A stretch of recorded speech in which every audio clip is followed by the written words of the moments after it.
ঠাকুরের রাতুল চরণে প্রণাম জানিয়ে, আরাধ্যা জগজ্জননী বড় মায়ের রাতুল চরণে প্রণাম জানিয়ে, পরম পূজ্যপাদ বর্তার চরণে প্রণাম জানিয়ে, পূজনীয় আচার্যদেবের চরণে প্রণাম জানিয়ে সকলকে আমার রানন্দিত জয়গুরু বলে আলোচনা প্রসঙ্গে সপ্তম খণ্ডে 28শে মাঘ 1352 সাল সোমবার বেলা 10টার আন্দাজ হবে। শ্রী ঠাকুর মাতৃমন্দিরের পেছনে একটা হাতওয়ালা বেঞ্চে ঠেস দিয়ে বসে আছেন। দাদা ও মায়েদের মধ্যে অনেকেই উপস্থিত আছেন। ম্যাথুর সঙ্গে কথাবার্তা হচ্ছে। শরদ্দা দোভাষীর কাজ করছেন। ম্যাথু: ভাবছিলাম আগামী 4 মাসের জন্য রামকৃষ্ণ মিশনের সেবা কার্য নিয়ে থেকে এই দেশের জীবনধারণ সম্বন্ধে অভিজ্ঞতা অর্জন করব। সেজে ঠাকুর: একটা দেশের জীবনধারা জানতে গেলে সেই দেশের মানুষের পরিবারভুক্ত হয়ে থাকতে হয়, নচেত বাইরে থেকে রঙ্গিল বোধ হয়। কারণ কেউ যদি দারোগা হয়ে মানুষের মধ্যে যায়, বা প্রচারক হয়ে যায়, কিংবা বাইরে থেকে সেবা দেবে বলে যায়, তাদের সংস্পর্শে মানুষগুলি বিশেষভাবে সচেতন হয়ে তদানুপাতিক ব্যবহার করে। তাদের সহজ স্বাভাবিক ব্যবহার কতকটা আবৃত ও অবরুদ্ধ হয়ে যায়। আহার সম্বন্ধে কথা উঠল। কথা প্রসঙ্গে ম্যাথু বললেন, আমিষ আহারই সাধারণ লোকের পছন্দ। সেজে ঠাকুর: পছন্দ অপছন্দ নিয়ে কথা নয়, কথা হচ্ছে কোন খাদ্য আমাদের কতখানি সক্ষম করে তোলে। ম্যাথু: আমেরিকানরা আমিষ আহার গ্রহণ করে বেশ সক্ষম। সেজে ঠাকুর: আমার ধারণা নিরামিষ আহার গ্রহণ করে তারা আরও সক্ষম হতে পারত। সব পছন্দই স্বাচ্ছন্দ্যকে পরিপূরণ করা উচিত। আমার ধারণা ডিমের মধ্যে মাংসের সম্পদ অনেকখানি থাকে, কিন্তু ডিম মাংসের মতো অত ক্ষতিকর নয়। ম্যাথু: দুধও তো আমিষ আহার। সেজে ঠাকুর: আমিষ আহার হলেও মাছ, মাংস, ডিম ইত্যাদি থেকে অনেকখানি পার্থক্য আছে। সেজে ঠাকুর ম্যাথুর দিকে সস্নেহে চেয়ে মৃদু মৃদু হাসছেন। সেই হাসির মাধুর্য অন্তরকে করে তোলে উতলা আকুলা। ম্যাথুও মুগ্ধ বিহুল্য দৃষ্টিতে চেয়ে আছেন শেষে ঠাকুরের পানে। 2-3 মিনিট সবাই চুপচাপ। স্তব্ধতা ভঙ্গ করে ম্যাথু জিজ্ঞাসা করলেন, এরপর কলকাতা থেকে আসবার সময় আমি কি সৎসঙ্গের জন্য কিছু আনতে পারি? সেজে ঠাকুর: যা ভালো লাগে আনতে পারো, আর আমার যদি কিছু মনে হয় পরে বলবো, তবে অসুবিধা করে কিছু আনবার দরকার নেই। সন্ধ্যায় সেজে ঠাকুর মাতৃমন্দিরের বারান্দায় চৌকিতে বসেছেন। শরৎ হালদা, প্রমোদ দে, ভোলানাথ সরকার, কেদার ভট্টাচার্য, প্রকাশ বসু, রাজেন মজুমদার, চুনি রায়চৌধুরী, মহেন্দ্র হালদা, মণি সেন, উমা বাগচি, গিরিশ কাব্যতীর্থ, স্পেন্সার দা ও মায়েদের মধ্যে অনেকে আছেন। সেজে ঠাকুর কথার ছলে বলছেন, মানুষের যদি আদর্শ উদ্দেশ্য সম্বন্ধে ঢিলেমি থাকে তাহলে কিছু করে উঠতে পারে না। বীরেন বিশ্বাস অসাধারণ মানুষ, কিন্তু কিছু করে উঠতে পারল না। উদ্দেশ্যের স্থিরতা নেই বলে তুমি হয়তো তাকে একটা জরুরি কাজে পাঠালে। মাঝখানে একজন বলল, বাবা, আমি কেরোসিন তেল না পেয়ে বড় কষ্টে পড়েছি। কাচ্চা বাচ্চা নিয়ে রাতে কি করব। তখন সে হয়তো ছুটল কেরোসিন তেলের জোগাড়ে, কেরোসিন তেল আনতে যাচ্ছে। তখন হয়তো আরেকজন পথে ধরল পান আনার জন্য, তার পয়সাও নিল। এভাবে একটার মধ্যে আরেকটা 5টা টেনে এনে সব কাজ পণ্ড করে। পর উপকার প্রবৃত্তি থাকলেই এই চলনাটা হলো দ্বন্দ্ববৃত্তির চলন। এতে মানুষ খামাখা ঠগ মনে করে। মানুষের জন্য অনেক করেও তারা কাউকে আপন করতে পারে না। মানুষের বিপদের সময় এরা তাদের কাছে আছেই, কিন্তু এদের বিপদের সময় মানুষ এদের পাশে নেই।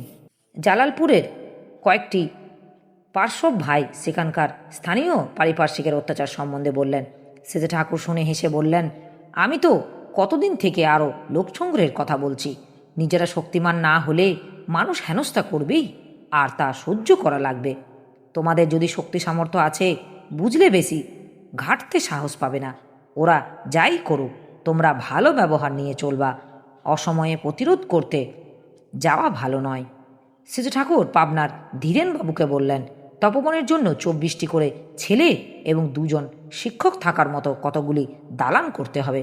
তপবনটাকে একটা বিশ্ববিদ্যালয় করে ফেলা লাগবে। বিশ্ববিজ্ঞানকে কেন্দ্র করে কলেজ হবে। গ্লাস প্ল্যান্টটা বদলে আধুনিক রকমের তৈরি করা লাগবে। আপনি থাকলেই সব হবে। একটা সাঁড়াশীল কেন্দ্র থাকলে সব সেখানে কেন্দ্রীভূত হয়, তা না হলে চিন্তাগুলি ভেসে ভেসে বেড়ায়।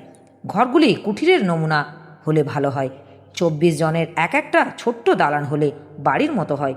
দালান না করলেই নয়, কারণ এমনি ঘর করলে তার পেছনে লেগে থাকা লাগে, তাই দালান করার কথা বলছি। কিন্তু আমার ইচ্ছা দালান হয়ে যাতে ঘরোয়া রকমে বজায় থাকে।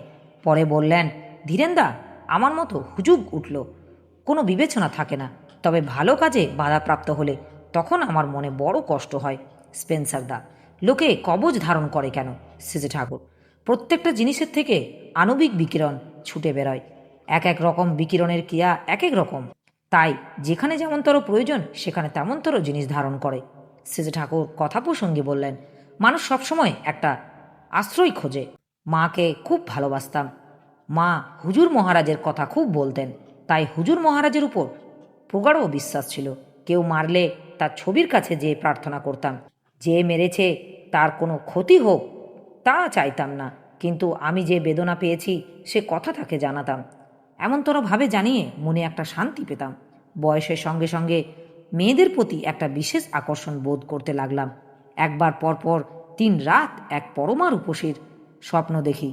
জায়গাটা যেন নবদ্বীপ। সেখানে একটা দোতলা ঘর, ঘরের মধ্যে আলো জ্বলজ্বল করছে।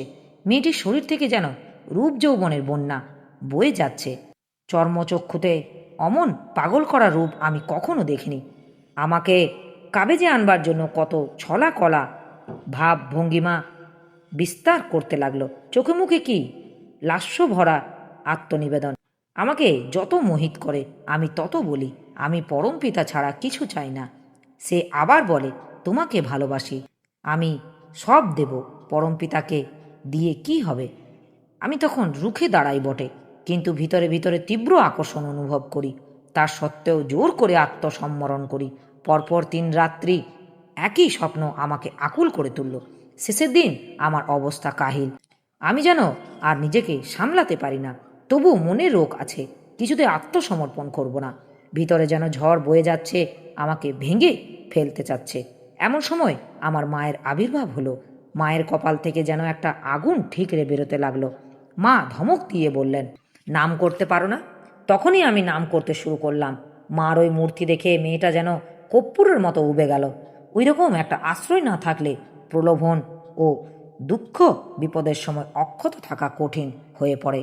সদ্গুরুর প্রতি অনুরাগ নিয়ে সর্ব অবস্থায় নাম করার অভ্যাস করতে হয়, ওতে অনেক রেহাই পাওয়া যায়।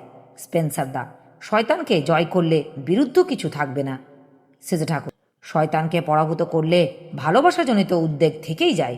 পাছে প্রিয়ের কোনো দুঃখ ব্যথা বা বিপদ আসে, এমনতর উদ্বেগ ও দুশ্চিন্তার কিন্তু উপভোগ্য, কারণ প্রিয়ের স্মৃতি জড়িয়ে থাকে তার সঙ্গে।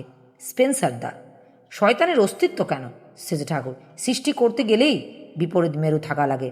স্পেন্সার দা, শয়তান নিঃশেষ পরাভূত হলেও আমাদের অস্তিত্ব থাকে তো। সেজে ঠাকুর, তখনকার জীবনই জীবন, সে জীবন ভালোবাসায় ভাসমান। শয়তানকে পরাভূত করে স্বর্গের প্রতিষ্ঠাই জীবনের উদ্দেশ্য। স্পেন্সার দা, শয়তান না থাকলেও তো চলতো। সেজে ঠাকুর, সবই একই ভূত হয়ে যেত, ভালো মন্দের দ্বন্দ্ব থাকতো না। এই দ্বন্দ্ব না থাকলে লীলা হতো না। ভালো মন্দের দ্বন্দ্বের ভিতর থেকে ভালোটা বেছে নিয়ে তাকে আলিঙ্গন বা গ্রহণ করার সত্তার পুষ্টি সংগ্রহ করাই হলো লীলা, আনন্দ। তাই শয়তান হলো লীলার দূতি। শয়তান যদি আমাদের ভগবত প্রীতি থেকে বিচ্যুতি ও বিভ্রান্ত করতে না পারে, তখন আমরা সব জায়গা থেকে সব সার্থকতা নিয়ে উপভোগ করতে পারি পরম পুরুষকে। নইলে আমরা অজ্ঞ, অচেতন ও বিচ্ছিন্ন হয়ে পড়ি।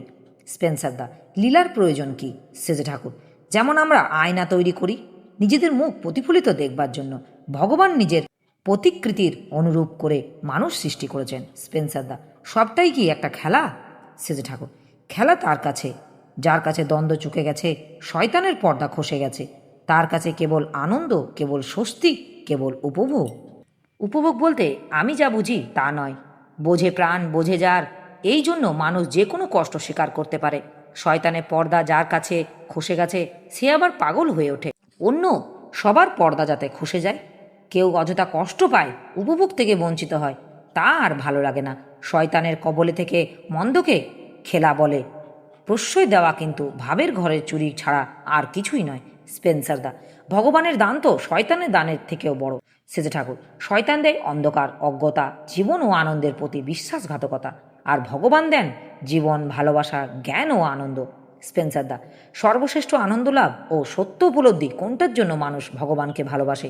সেজে ঠাকুর, কিছু পাওয়ার জন্য নয়, অন্য কোনো আকাঙ্ক্ষা থাকলে শয়তান প্রলুব্ধ করবে।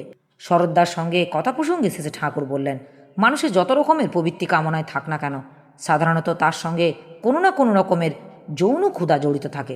শরৎদা, এই থেকেই জন্ম বলে নাকি? শেষে ঠাকুর, তাই তো বলে আদিরস।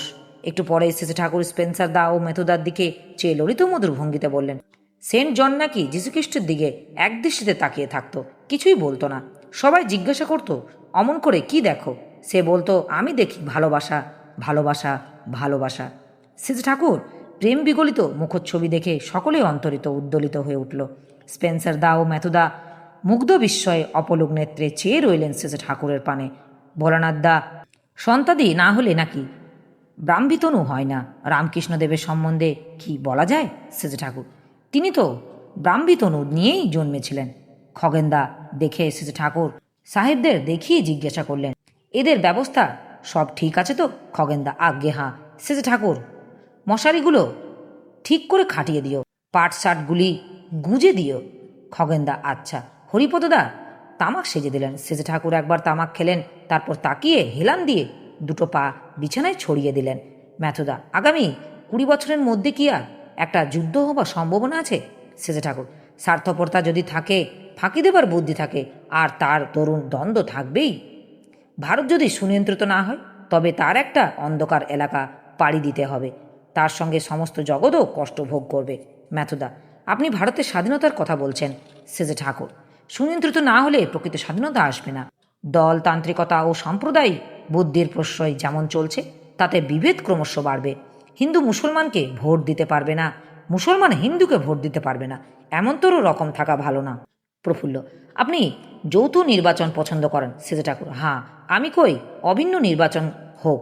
কমনের ধাতুগত অর্থ দেখতে বললেন। তারপর বললেন, মানুষ যেখানে সমবেত ও এক আদর্শকে নিজেদের পরস্পরকে সেবা করে, সেখানেই অভিন্ন নির্বাচন কেন্দ্র সার্থক হয়ে ওঠে।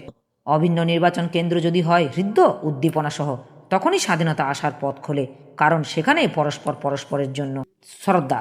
ধনিকদের শিল্প সম্পদ বিক্রয়ের জন্য চাই উপনিবেশ, তাই নিয়ে যুদ্ধ বাদে। তাই ধনতন্ত্রের উচ্ছেদ সাধন যদি হয়, তাহলে তো বহু সমস্যার সমাধান হতে পারে। শেষে ঠাকুর, মূলধন টাকা দিয়ে হয় না, মানুষ দিয়ে হয়। বৈশিষ্ট্যবান মানুষই মূলধন। মূলধন বলতে আমি বুঝি পরিপূরণী ধন, যা দিয়ে মানুষ পরিপূরিত হয়। পরিপূরণী মানুষ না থাকলে পরিপূরণী ধন থাকে না। পূরণ স্বভাব সম্পন্ন মানুষ ও পূরণ প্রবণ ধন নিয়ে যে মূলধন, সেই মূলধনের সৃষ্টি করতে হয়। প্রফুল্ল, ধন যেখানে শোষণমুখী হয়, সেখানে করণীয় কি? শেষে ঠাকুর, তাকে তো অর্থ বলে না, সে হলো অনর্থ। অনর্থের প্রতিকারই বাঞ্ছনীয়। মূলধন আহরণ বন্ধ করা মানে জীবন বৃদ্ধি ও সাফল্যকে বিসর্জন দেওয়া। তাহলে মানুষ বড় কিছু করেই বা কি করে, এগোই বা কি করে? শুনেছি বাইবেলে আছে, এক বাবা 3 ছেলেকে কিছু কিছু করে টাকা দিয়েছিলেন। এক ছেলে তা খরচ করে ফেলল, আরেক ছেলে তা মাটির তলে পুঁতে রাখলো, আরেক ছেলে তা খাটিয়ে আরও টাকা করলো। পরে বাবা এসে প্রত্যেকের কাছে খোঁজ নিয়ে যথাযথ বিবরণ জানতে পারলেন। এখানে বাবার দেওয়া অর্থের সার্থকতা সাধন করলো কে? যে বাড়িয়ে তুলল সেই তো। এমন তোর চরিত্রওয়ালা যারা, তারাই হতে পারে মূলধনওয়ালা। তাই মূলধনওয়ালা হওয়া কিছু খারাপ নয়, তবে ওই মূলধন দিয়েই মানুষকে পোষণ দিয়ে লাভবান করে লাভবান হতে হবে।